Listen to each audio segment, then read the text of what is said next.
এগিয়ে যাই। তো এখন আমরা যদি একটু দেখি যে এই যে টপিকগুলো আছে 2022-23 সেশনে ফ্লো ক্যারেক্টারিস্টিক্স থেকে দুইটা প্রশ্ন এসেছে। আমরা এটা যদি একটু ভালোভাবে লক্ষ্য করি তাহলে দেখো ফ্লো এন্ড চাপ এবং শক্তিদার, অর্থাৎ পানির আমরা প্রথম দেখলাম পানি এবং পানির পাইপ, এরপরে দেখো হাইড্রোলিক্সের মধ্যে আরো একটা হাইড্রোলিক প্রেস, এগুলা। তো আসো এর পরের স্লাইডে আমরা যাই।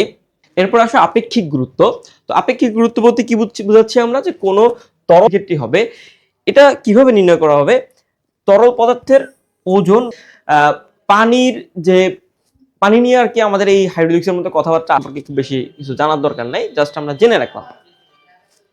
তো এরপর আসো সান্দ্রতা বা ভিসকোসিটি, এটা কি জিনিস? এখানে বইয়ের ভাষায় যেটা লেখা আছে যে তরল এই সারফেসের মাঝে একটা ঘর্ষণ সৃষ্টি হয়।